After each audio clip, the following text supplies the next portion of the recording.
warahmatullahi wabarakatuh. Innal hamdalillah nahmaduhu wa nasta'inuhu wa nastaghfiruh wa na'udzu billahi min syururi anfusina wa sayyiati a'malina. May yahdihillahu fala mudilla lahu wa may yudlilhu fala hadiyalah. Assalatu wassalamu ala nabiyyina Muhammadin wa ala alihi wa ashabihi ajma'in, amma ba'd. Para pemirsa yang dimuliakan dan dirahmati oleh Allah Subhanahu wa taala, marilah kita senantiasa memanjatkan puji syukur kepada Allah Subhanahu wa taala yang masih memberikan kepada kita dua nikmat yang banyak dilalaikan oleh kebanyakan manusia, sebagaimana yang disabdakan Nabi, ni'matani maghmudun fihi ma katsirun minan nasi as-sihhat wal faragh. Nikmat kesehatan dan nikmat waktu luang yang Allah berikan adalah dua nikmat yang sangat banyak manusia melalaikannya, dan alhamdulillah kita saat ini mendapatkan taufik, kemudahan dari Allah untuk bisa memanfaatkan dua nikmat ini dalam kondisi sehat walafiat, dan mengisi waktu kita dengan kajian yang akan kita angkat di kesempatan kali ini dari kitab Al-Fiqhul Muyassar fi Dhawil Kitab wa Sunnah. Dan insyaallah ta'ala kita akan memasuki bab yang kelima. Di pekan kemarin telah kita angkat bagaimana keistimewaan menjaga siwak atau menyikat gigi, dan ini juga bagian daripada bentuk perhatian agama Islam kepada nilai-nilai kebersihan, bahwasanya Islam mengajarkan keindahan kebersihan, sebagaimana kalimat bersih yang saat ini dibumingkan di seluruh dunia, termasuk di dalamnya yang akan kita angkat di malam ini, yaitu bab yang kelima, qaulul muallifun hafizahumullahu jami'an, tentang fil wudu, bagaimana berwudu. Dan para pemirsa yang dimuliakan Allah Subhanahu wa taala, kalau kita ingin mempelajari kata wudu, mungkin ada di antara kita mengatakan, Ustadz itu sudah sering biasa kita amalkan dan seterusnya. Tetapi pada kesempatan kali ini mari kita mengingat indahnya wudu, ya, mengingat indahnya wudu di saat tim medis saat ini tidak sanggup berwudu. Mereka mendapatkan fatwa dari para ulama karena peralatan untuk menghadapi virus corona ini peralatan yang sangat minim dan memang sekali pakai, sehingga ada fatwa para ulama saat ini mengatakan bolehnya mereka tidak melepasnya, karena kalau dilepas harus ganti baju lagi dan barangnya mahal, bahkan jarang. Bahkan sampai detik ini saja di tim medis Indonesia umumnya mereka memakai bahan yang belum masuk standar. Ada yang pakai jas hujan, bahkan ada yang saya dapatkan seorang dokter yang memberikan pengamannya di kepalanya pakai galon. La haula wala quwata illa billah. Ini fakta, artinya di dalam kisah nyata yang saat ini kita saksikan, bagaimana Allah ingin mengingatkan, menghendaki kita untuk merenungkan indahnya berwudu. Saya dan Anda ketika mendengar adzan tiba-tiba mengambil air wudu dalam kondisi sehat walafiat, ini merupakan keistimewaan yang Allah berikan, yang saat ini Allah cegah untuk diberikan kepada tim medis. Maka mari kita bersyukur. Dan selanjutnya adalah berwudu. Kalau kita lihat, penulis menyebutkan mungkin ada di antara kita tidak memahami apa itu pengertian wudu, ya, apa itu wudu. Kalau sholat mungkin sering kita dengar sholat itu adalah as-sholatu hiya doa. Sholat adalah berdoa, karena memang kita tahu sementara sholat adalah sementara berdoa. Atau misalkan zakat, kita tahu zakat itu mensucikan jiwa dan raga dan harta kita, gitu ya. Kemudian adapun berwudu, mungkin ada yang belum paham apa itu wudu. Al-wudu, ya, wudu itu definisinya adalah al-hasanu wa nadhafah. Berwudu artinya keindahan. Jadi kalau Anda ingin diperindah wajah Anda, diperindah tampilan Anda, perbagus wudu Anda. Karena pengertian berwudu adalah menjadikan orang hasan, al-husn. Maka Allah menamakan dirinya Asmaul Husna. Allah pemilik nama-nama yang paling hasan.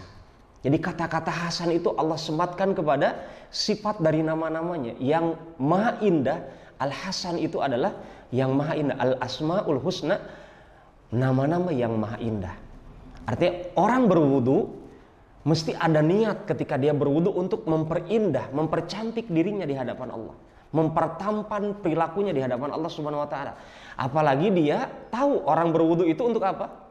Dia kerjakan untuk ibadah, sholat salah satunya. Sholat adalah bentuk dialog dengan Allah Subhanahu wa taala. Jadi pengertian berwudu adalah wudu artinya memperindah, an-nadhafah, membersihkan. Bisa Anda pahami ini bagaimana syariat menamakan wudu itu adalah wudu karena untuk memperindah dan membersihkan. Ya. Kemudian secara syariat itu tadi pengertian secara bahasa wudu adalah membersihkan ataupun memperindah. Secara syariat Islam namanya wudu adalah menggunakan air yang air ini ditempatkan untuk membasuh anggota-anggota wudu yang 4. Jadi anggota wudu yang 4 ini adalah rukun wudu, anggota yang mesti dijaga, diperhatikan betul di dalam berwudu. Yang pertama wajah. Ya. Hati-hati ketika kita berwudu, anggota tubuh kita adalah wajah. Ini adalah tempat yang semestinya air wudu tersebut mengena kepada seluruh anggota wudu yang bernama wajah. Saya buka sedikit ininya penjelasannya tambahan. Wajah itu, ini kan ada jakunnya, ya. Wajah itu adalah sampai di sini. Jadi bukan hanya terletak di sebelah pipi, ya. Ini ada pipi, kemudian ada jabang janggutnya di sini. Kemudian ini adalah bagian daripada wajah yang disebutkan oleh para ulama. Demikian juga kepala sampai kepada di bawahnya rambut. Kemudian sampai ke dagu kita yang tidak memiliki jenggot, maka perhatikan dagunya di sini adalah masuk kategori anggota tubuh yang harus dijaga karena dia adalah anggota wudu yang harus dikenai air wudunya. Pertama wajah. Yang kedua adalah kedua tangan. Ya, kedua tangan. Maka khususnya berkaitan dengan sikunya. Jangan sampai ada di antara kita sikunya tidak terkena air. Ada orang terburu-buru dalam wudunya. Ingat, wudu pengertiannya apa? Memperindah. Maka jangan asal-asalan ketika membasuh tangannya, ya. Bagian daripada memperindah. Yang kedua adalah kedua tangan. Yang ketiga kepala. Yang ketiga adalah kepala kita. Yang terakhir adalah kedua kakinya. Kedua kaki yang Allah sebutkan nanti kita dapatkan pembahasannya di sampai kedua mata kaki dengan sifat membasuh yang khusus. Sifat membasuhnya khusus ada disebutkan dalam syariat dan niatnya. Nah, ini harus dipahami, ya. Niatnya kita membasuh anggota tubuh tadi yang wajah, yang kedua tangan, kemudian kepala dan kaki, niatnya adalah beribadah kepada Allah. Bukan hanya mencari alasan agar bersih dari corona. Kalau niatnya ibadah kepada Allah, Allah akan memberikan efek ibadah, berkah ibadah. Dengan berwudu, kalau kita bayangkan kita melaksanakan wudu 5 kali sehari semeram, itu yang wajibnya saja, belum yang sunnah. Artinya bagaimana kalau umat Islam itu menerapkan, apalagi di konteks kekinian. Bahkan ada orang posting di Facebook, ini adanya wabah merajalela mendunia ini, ternyata sampai WHO hanya baru bisa mengajarkan tata cara membasuh tangan itu sekarang. Artinya selama munculnya WHO sampai detik ini kita dapatkan membasuh tangan itu baru diingatkan sekarang, bahkan itu dibumingkan di dunia ini. Padahal agama kita sudah 14 abad lampau mengajarkan, salah satunya dalam konteks anggota wudu, ya salah satunya adalah tangan kita. Kemudian hukumnya berwudu, hukum berwudu adalah wajib kepada orang yang hadas. Telah kita bahas hadas kecil dengan hadas besar, ya. Berhadas, ya, hadas kecil khususnya apabila Anda hendak sholat, ya, maka Anda mesti memperbaharui wudu Anda. Atau Anda hendak tawaf, atau Anda hendak menyentuh Al-Quran. Adapun dalilnya adalah bisa Anda lihat nanti dalam Al-Quran surat Al-Ma'idah ayat ke-6. Di situ Allah sebutkan 4 anggota wudu yang utama tadi, ya. Wajah, kemudian kedua tangan, kepala dan kaki Allah sebutkan secara khusus dalam surat Al-Ma'idah ayat ke-6. Nabi Muhammad alaihi salatu wassalam bersabda, la yaqbalullahu salatan bighairi tuhur. Allah tidak menerima salat seseorang yang salatnya itu tanpa bersuci. Artinya tanpa berwudu. Jadi kalau ada orang salat nggak wudu, salatnya khusyuk Ustaz, misalkan ya, sampai salam selesai, maka apa? Dia tidak salat, tidak dikatakan sah salatnya karena tidak berwudu. Kemudian Nabi juga mengatakan la yaqbalullahu salatan man ahdatsa hatta yatawadda. Allah tidak menerima salat seseorang yang hadats. Ya, seseorang yang hadats sampai dia berwudu. Dan ini hukum ini adalah disepakati oleh para ulama. Syariat berwudu dicantumkan oleh Allah dalam Al-Qur'an, dalam hadis, dan ijma' kesepakatan para ulama. Ya. Kemudian diwajibkan berwudu khususnya untuk sholat kepada orang Islam yang sudah baligh dan berakal kalau hendak mengerjakan sholat atau perkara-perkara yang berkaitan dengan yang harus dikerjakan wudu. Nanti kita dapatkan di pembahasan terakhir. Kemudian yang selanjutnya syarat sahnya berwudu. Jadi wudu seseorang dikatakan sah, pertama orang berwudunya itu mesti muslim.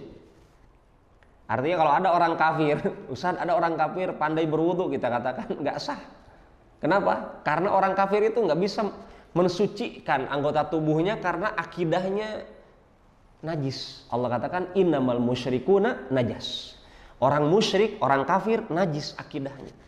Artinya walaupun dia suka potong kuku, dia suka kumur-kumur, dia suka mencuci tangannya sebagaimana saat ini, ya. Orang-orang kafir saat ini kan banyak yang menganjurkan apa? Bahkan di dunia ini ya, tim medis di dunia saat ini mengatakan tolong perbanyak cuci tangan. Perbanyak membersihkan badan dan seterusnya. Orang kafir kalau mengerjakan hal itu walaupun badannya bersih, tetap di hadapan Allah mereka najis. Apanya? Akidahnya. Kenapa? Karena syarat sahnya berwudu akan bermanfaat berwudu ini bagi orang yang muslim. Jadi syarat pertama harus muslim. Yang kedua berakal. Jadi kalau ada orang gila pandai berwudu maka tidak sah karena syarat sahnya berwudu adalah mesti berakal. Kemudian tamyiz. Tamyiz artinya telah bisa membedakan usia yang dewasa. Kalau anak kecil kita dapatkan misal Ustaz anak TPA tuh kan belum tamyiz, belum dewasa.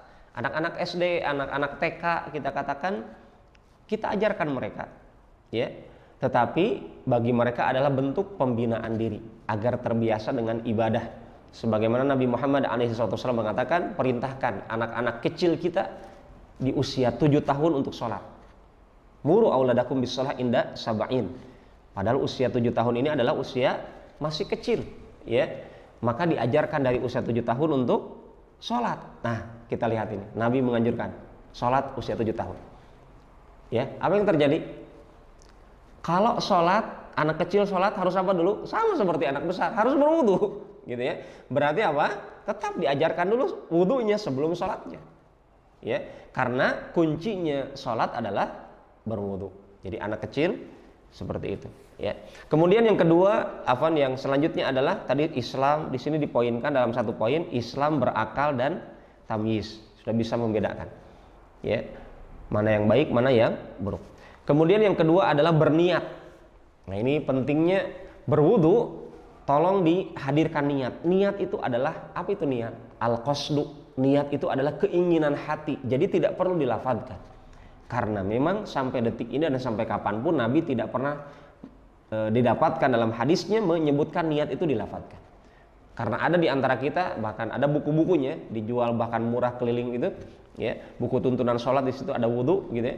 Di situ ada kalimat saya berniat berwudu, kemudian ketika membasuh wajah ada niatnya, membasuh tangan ada niatnya, itu hadisnya tidak disandarkan kepada Nabi secara sahih. Ada memang hadisnya tapi tidak dari Nabi, tidak kuat untuk dikatakan dari Nabi. Maka apa? Solusinya adalah hadirkan keinginan dalam hati untuk berwudu karena Allah Subhanahu wa taala, mengikuti sunnah Rasulullah SAW. Itu niat. Karena apa? Niat itu adalah amalan yang menjadi syarat sah ibadah, bukan hanya untuk wudu saja. Seluruh amal ibadah ada niatnya. Anda makan niatnya ibadah. Anda cari nafkah pakai ojol itu niatnya ibadah. Anda ketika naik ojol itu apakah Anda pakai niat apa coba? Nawa itu apa coba? Karena keinginan hati. Cukup Anda niatkan dalam hati Anda untuk cari nafkah. Anda nyalakan kendaraan Anda. Bismillahirrahmanirrahim gitu ya. Itu sudah Anda niatkan.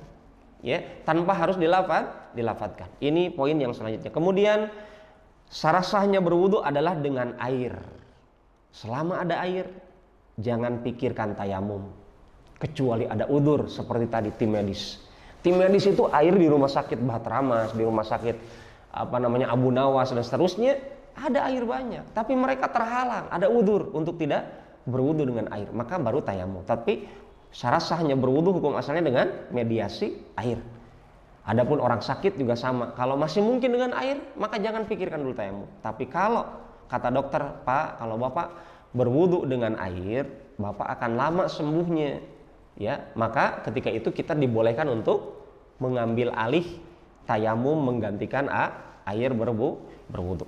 Kemudian yang selanjutnya syarat sahnya berwudu. Ini juga mesti diperhatikan kepada khususnya ibu-ibu nih, ya. Hilangkan sesuatu yang menghalangi air sampai kepada kulit kita dari anggota wudu. Contoh ada di antara kita, ibu-ibu misalkan pakai kutek, ya. Kukunya itu suka pakai pewarna, yang pewarna itu terkadang menghalangi air sampai ke kukunya. Ya, maka itu adalah pewarna yang harus dihilangkan. Termasuk para tukang bangunan misalkan suka ada cat lagi ngecat cat kayu gitu kan. Kalau cat tembok mungkin bisa cepat dihilangkan. Ya, itu juga harus dibersihkan. Ya. Kemudian yang selanjutnya istinja dengan istijmar apabila ada alasannya. Ini juga dianjurkan sebelum berwudu Anda buang air kecil dulu. Untuk apa? Memaksimalkan ibadah sholat Anda tidak kebelet gitu. Maka ini dianjurkan sekali di dalam etika, masuk di kategori syarat sahnya berwudu. Kemudian al-muwalah. Apa itu al-muwalah? Muwalah itu adalah berurutan. Ya, berurutan. Jadi kalau Nabi menganjurkannya wajah dulu, jangan saya enggak Ustaz, saya kaki dulu gitu. Ataupun tangan dulu, tidak, harus berurutan karena Allah juga sebutkan diurut, Nabi juga praktekannya berurutan. Dan ingat, kenapa mesti ada kalimat berurutan? Karena Nabi tidak pernah berwudu dengan memindah-pindahkan anggota wudu, urutannya tetap seperti itu. Tidak pernah Nabi pindah-pindahkan, artinya mesti begitu caranya berwudu. Ya. Kemudian tertib. Ya. Afwan, tadi mualah, tertib itu adalah berurutan. Mualah itu artinya langsung. Ya, langsung. Tidak ada jeda misalnya. Tidak ada jeda lama sehingga mungkin ada di antara kita misalnya baru membasuh wajah, kemudian kemana dulu gitu, kemudian kembali lagi melanjutkan ke anggota wudu yang lainnya. Tidak seperti itu. Mualah adalah mesti berlanjut berwudunya selesaikan dalam satu waktu, tidak bisa diakhirkan. Adapun yang poin selanjutnya adalah tertib. Berurutan seperti tadi yang kita sebutkan. Afwan tadi terbalik kalimatnya, penjelasannya ya. Kemudian yang terakhir syarat sahnya berwudu adalah membasuh seluruh anggota wudu yang wajib dibasuh. Para pemirsa yang dimuliakan Allah Ta'ala, mari kita lihat apa saja yang wajib dibasuh dan apa saja yang disunahkan untuk dibasuh, dan nanti ada selanjutnya pembatal wudu. Dan ada beberapa poin pembahasan selanjutnya. Semoga waktunya cukup. Kita masuki pembahasan yang wajib-wajib untuk dibasuh. Artinya ketika Anda berwudu ini harus diperhatikan lebih dulu dibandingkan anggota wudu yang lainnya ataupun praktek ibadah wudu yang lainnya. Yang pertama adalah membasuh wajah dengan sempurna. Yang tadi saya sebutkan sampai di sini itu mesti Allah katakan apa? Idza qumtum ila shalah faghsilu wujuhakum. Apabila kalian hendak menegakkan salat, basuhlah wajah kalian. Allah mengatakan faghsilu. Dan ingat dalam ayat wudu ada kalimat faghsilu dan wamsahu. Faghsilu artinya basuhlah, wamsahu artinya usaplah. Tolong dibedakan.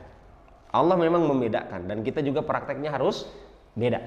Faghsilu artinya Ketika Allah mengatakan basuhlah wajah kalian, artinya air wudhu ketika kita ambil dalam genggaman tangan kita seperti ini, itu air wudhunya jangan dibuang kemudian ke muka kita usapkan tangan kita, tidak, tapi airnya tetap di tangan kita kemudian disiramkan ke wajah. Itulah makna kalimat fagsilu wujuhakum, basuhlah wajah kalian, artinya airnya ini bukan dibuang begitu, ada usah sisanya, tidak, Allah katakan fagsilu. Beda dengan wamsahu. Wamsahu, usaplah, itu Allah terapkan kemana? Ke kepala. Allah katakan wamsahu biruusikum. Adapun kepala itu air dalam tangan kita jangan disiramkan ke kepala gitu. Tapi air dalam tangan kita buang, sisanya di tetesan-tetesan di telapak tangan kita usapkan ke kepala. Disitulah fikihnya berwudu. Disitulah mendalami tata cara berwudu. Karena ada di antara kita usah suka-suka yang penting kena air, tidak. Ya, di situ Allah bedakan. Nah, di sini yang pertama tadi apa? Yang wajib dijaga dalam basuhan wudu kita adalah basuhlah wajah kita dengan sempurna, dan bagian daripada wajah berkumur-kumur dan menghirup air ke hidung kemudian mengeluarkannya. Jadi kumur-kumur dengan menghirup air ke hidung dan mengeluarkannya, ini bagian daripada anggota wajah. Jadi bukan hanya membasuh wajah saja, tetapi menghirup air ke hidung dan mengeluarkannya kemudian berkumur-kumur, itu bagian daripada wajah. Ya. Kemudian yang selanjutnya, yang kedua adalah setelah wajah, membasuh kedua tangan sampai siku. Kedua tangan sampai siku. Itu dibasuh, ya. Ini adalah yang harus kita perhatikan betul. Maka kalau ada yang sikunya tidak kena air, ketika setelah berwudu dicek, oh nggak ada airnya nih, nggak kena airnya, maka diulangi wudunya, tidak sah. Nabi pernah menegur ada seorang sahabat, di kakinya itu ada tempat anggota wudu yang tidak terkena air. Nabi mengatakan, kembali ulangi wudumu karena wudumu tidak bagus. Orang tersebut sahabat Nabi mesti diulangi wudunya karena tidak sempurna, ada anggota wudu yang tidak terkena. Seperti ini juga yang sering kita dapatkan daerah siku. Yang ketiga adalah mengusap kepala. Seperti Allah katakan wamsahu biruusikum yang tadi kita sebutkan, mengusap kepala dan telinga bagian daripada kepala. Prakteknya dan pernah dipraktekkan para sahabat dari apa yang dikerjakan oleh Rasulullah SAW, ya. Jadi tangan kita mengambil air kemudian airnya dibuang, ada sisa-sisanya di telapak tangan kita diusapkan ke kepala sampai ke belakang, kemudian kembali ke depan, kemudian telunjuk kita dimasukkan ke dalam telinga, jempol kita kanan kiri ini dimasukkan ke ditempatkan di bagian daun telinga bagian belakang, kemudian ditarik ke depan, dan itu dikerjakan hanya satu kali. Ini untuk bagian mengusap ke kepala dan telinga. Kata Nabi, al-udunani minar ra's. Kedua telinga kita, kedua daun telinga ini bagian daripada kepala kita. Nabi tidak mengatakan bagian daripada wajah, tapi bagian daripada kepala kita ketika dipraktekkan syariat berwudu. Kemudian yang keempat, membasuh, bukan mengusap, ya. Beda kalau mengusap kayak tadi, kepala tidak perlu bawa air ke kepala disiramkan, tidak. Mengusap diusapkan saja. Adapun kaki, kata Nabi, kata Allah, wa arjulakum ilal ka'bain. Adapun kaki dibasuh. Kaki itu diberikan air di situ, disiram seperti membasuh tangan. Seperti membasuh wajah kita, ya. Kaki dibasuh sampai kedua mata kaki. Kemudian yang kelima, perkara yang wajib dijaga dalam berwudu adalah tertib. Ya, wajah dulu, kemudian baru tangan, kemudian baru kepala, kemudian baru kedua kaki. Yang terakhir al-muwalah, ya, berkesinambungan. Berkesinambungan. Kenapa demikian? Karena Nabi Muhammad SAW pernah melihat seorang sahabat. Sahabat ini sholat, dan di kakinya itu ada anggota wudhunya yang tidak kena air wudhu. ukurannya qadru dirham, seukuran mata uang dirham. Ya. Kemudian apa Nabi katakan? Fa amarahu an yu'idahul wudu. Nabi menganjurkan dia untuk mengulang wudunya. Ya, mengulang wudunya. Kita dapatkan di sini Nabi tidak memerintahkan untuk mengulang wudu secara keseluruhan. Tidak mengulang dari awal, tetapi Nabi memerintahkannya untuk mengulang apa yang kurang di situ, yaitu kedua mata kakinya tidak sempurna terkena air, maka itulah yang harus diperbaiki. Inilah 6 poin dari perkara yang wajib dijaga ketika berwudu. Yang selanjutnya adalah perkara-perkara yang disunahkan. Artinya kalau memang terlewat, berarti kita terlewat kesempurnaan, tetapi wudunya tetap sah. Ya, karena yang wajib-wajib tadi dikerjakan. Yang sunnah-sunnah dari berwudu, pertama mengucapkan bismillah. Ucapan bismillah dalilnya adalah la wudu aliman lam yadhkurismallah alaihi. Tidak ada wudu bagi yang tidak membaca bismillah. Tapi ini kata para ulama dalam kitab ini masuk kategori sunnah. Yang kedua bersiwak. Ya. Nabi mengatakan laula an asyqa ala ummati la amartuhum bisiwak ma'a kulli wudu. Seandainya umatku tidak merasa berat, aku akan perintahkan umat Islam untuk bersiwak bersama wudu yang mereka kerjakan.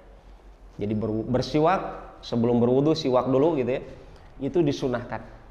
Tapi kalau Anda bisa, alhamdulillah, pahala sunnah Anda dapatkan. Kemudian yang ketiga adalah membasuh kedua telapak tangan di awal wudu 3 kali. Sebelum wajah, telapak tangan Anda 3 kali gitu ya. Itu adalah sunnah. Dibasuh 3 kali, hukumnya sunnah. Nah, kemudian yang selanjutnya adalah bersungguh-sungguh di dalam berkumur-kumur dan menghirup air ke hidung bagi orang yang tidak saum.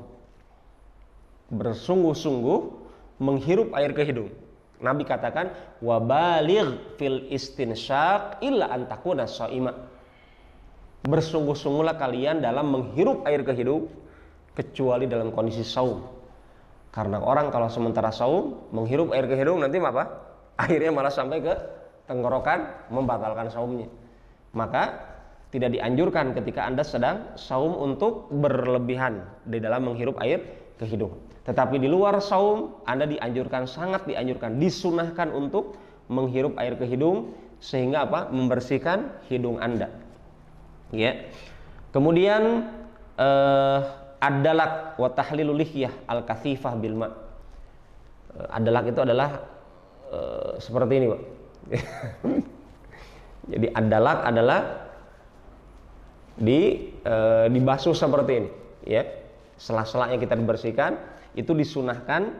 Kemudian menyela-nyela jenggot bagi yang punya jenggot, ya, atau jenggotnya lebat, maka ketika berwudu Anda menyela-nyelanya itu adalah bagian daripada sunnah, ya, bagian daripada sunnah. Kemudian bagian daripada sunnah adalah mengedepankan yang kanan, anggota wudu yang kanan sebelum yang kiri, mau kaki ataupun tangan. Karena Nabi sangat senang mendahulukan yang kanan dalam memakai sandal, dalam menyisir, dan dalam bersuci, dan dalam perkara yang Nabi kerjakan. Kemudian bagian daripada sunnah adalah membasuh wajah, tangan, dan kaki 3 kali. Jadi 3 kali itu adalah sunnah. Yang wajibnya berapa kali, Pak? Yang wajibnya basuhan pertama. Makanya kita dapatkan kepala hanya diusap 1 kali. Karena itu yang wajibnya.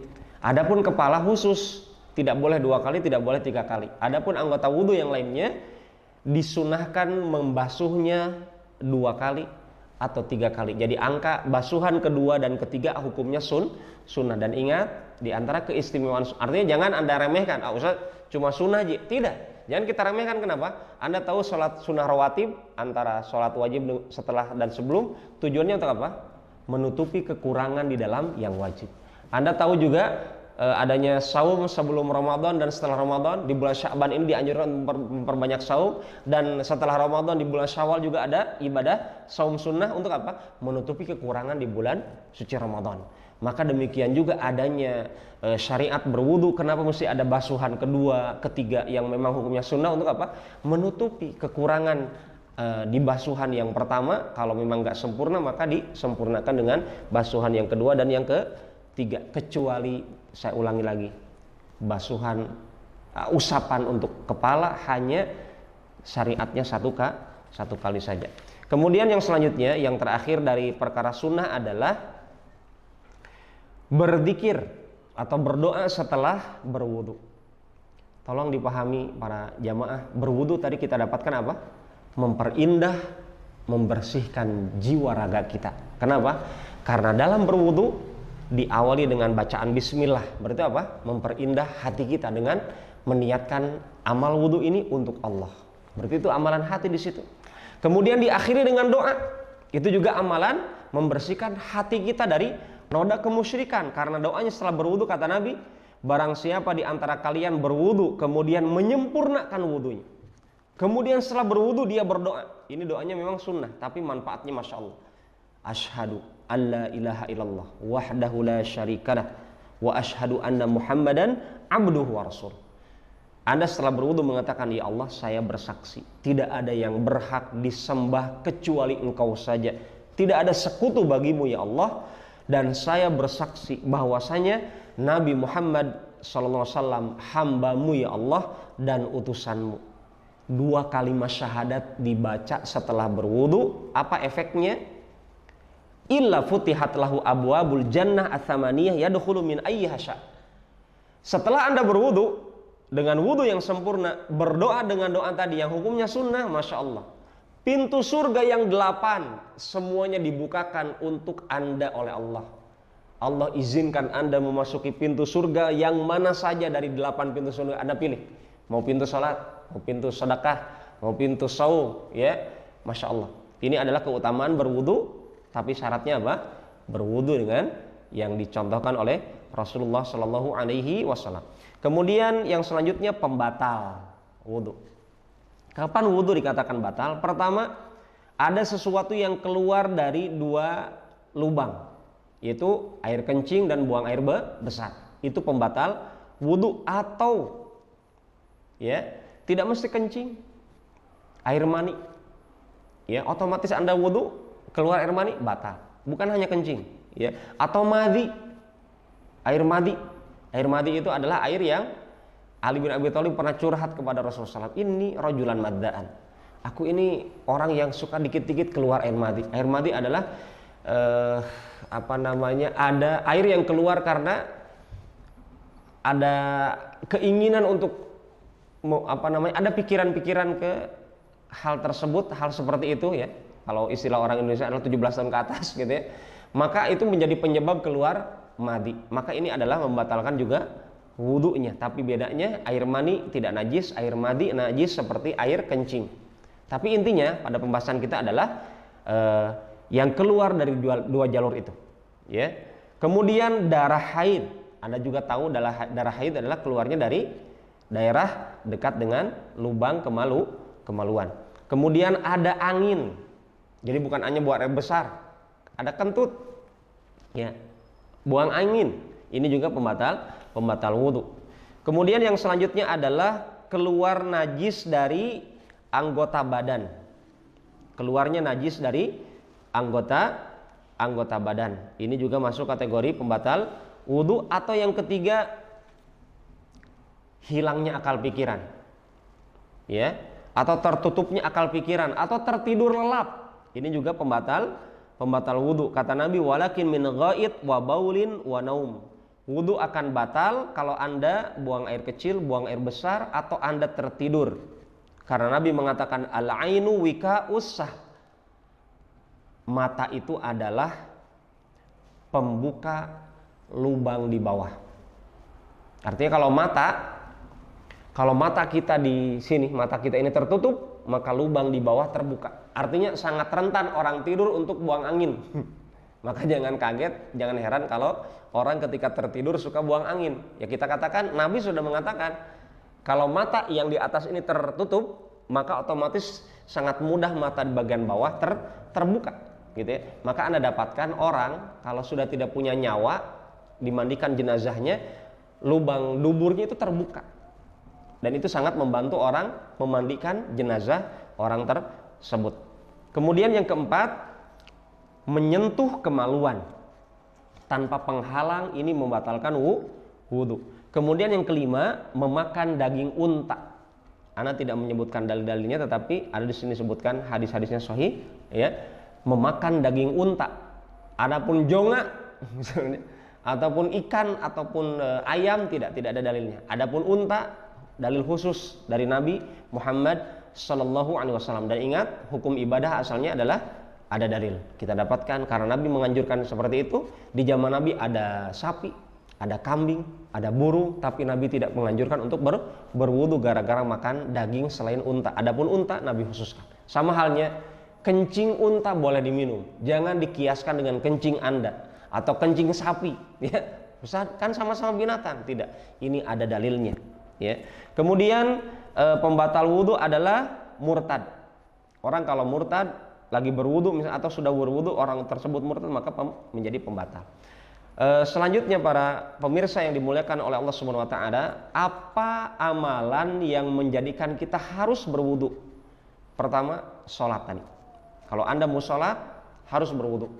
Tapi Ustaz, saya masih punya wudu ini, wudu dari maghrib tadi, disunahkan berwudu kembali. Tapi kalau memakai wudu tersebut boleh-boleh saja, ya. Kalau Anda misalkan bisa berwudu 1 kali untuk 5 sholat dalam sehari, Masya Allah, itu dibolehkan, ya. Tapi kalau Anda setiap adzan Anda berwudu lagi, itu lebih bagus lagi, ya. Lebih bagus lagi. Yang pertama adalah yang wajib berwudu kapan? Ketika akan sholat. Yang kedua, wajib berwudu ketika akan tawaf di Masjidil Haram. Alhamdulillah saat ini saya dapatkan informasi Masjidil Haram dan Masjid Nabawi sudah terbuka. Wallahu alam apakah untuk umum atau bagaimana. Semoga ini juga menjadikan keberkahan kepada masjid-masjid kita di kota Kendari khususnya dan di belahan dunia Islam pada umumnya, untuk kembali dimakmurkan sebagaimana saat ini Allah mudahkan Masjidil Haram dan Masjid Nabawi untuk kembali dimakmurkan oleh jamaahnya. Kemudian yang selanjutnya, yang ketiga adalah menyentuh mushaf Al-Qur'an. Ya, ini juga dianjurkan untuk berwudu. Bahkan para penulis di sini menyebutkan wajib berwudu ketika akan menyentuh Al-Qur'an. Makanya wanita haid atau nifas atau orang yang junub belum mandi wajib, dia tidak boleh menyentuh Al-Qur'an. Bukan tidak boleh membaca Al-Qur'an dengan lisannya. Kalau ada orang hafidh Qur'an, dia belum mandi wajib, dia haid, dia nifas, boleh melantunkan hafalannya dengan lisannya. Yang dipermasalahkan adalah ketika menyentuhnya. Itu tidak diperbolehkan sampai dia suci, ya. Kemudian yang terakhir, kapan kita disunahkan untuk berwudu? Kata penulis, inda dzikrillahi ta'ala, ketika mengingat Allah. Artinya, makanya indahnya Bilal bin Rabah, beliau menjaga wudunya terus sampai menjadi sebab sandal jepitnya didengar di surga.